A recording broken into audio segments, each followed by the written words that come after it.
Tere päevast ja tere tulemast minu Moodle videokursusele. Selles videotunnis mina räägin sellest, kuidas saab teie lehele manustada mingi teise lehe sisu. Ja selle tööriista nimi ongi Embed iframe ehk manusta sisu. Oletame, et teil on tehtud mingi ülesanne teises keskkonnas. Näiteks mul on üks ülesanne tehtud siin learningapps.org lehel. Te kindlasti olete selle tööriistaga tuttavad. Ja nüüd te tahate, et teie ülesanne ilmuks teie kursusel.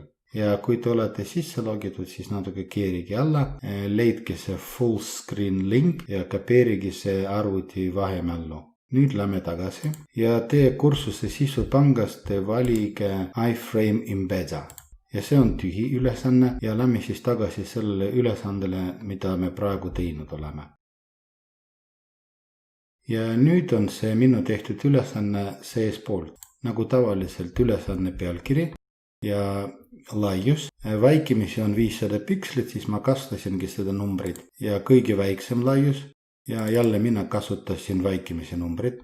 Kõik numbrid võivad olla vaikimisi ja siia te panete selle lingi, mille te just praegu kapeerisite. Ja nüüd vajutage salvesta ja selle sisutüüp on valmis. Ja kui te tahate seda kursusele lisada, siis minge kursusele ja ärge unustage lubada muutmist ja valige, kuhu te tahate seda lisada. Näiteks lisategevus, tegevused ja siin on 2 värvi need interaktiivse sisude ikoonid. Kindlasti valige seda sinist.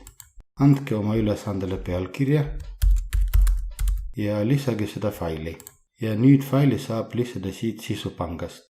Vaadake, et kasutusel oleks õige sisupang ja leidke see ülesanne üles.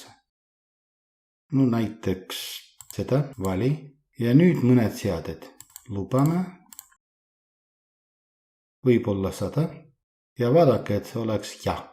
Ja nagu ma varem ütlesin, te peate olema sinna veebilehele sisse logitud, muidu Moodle ei pruugi need hindesid vaatada. Ja ongi kõik, salvesta ja kuva, aga see ikka ei näita tulemusi. Nagu ma varem ütlesin, see ei pruugi seda teha.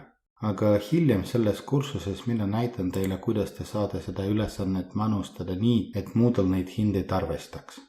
Tänan vaatamast ja täiega!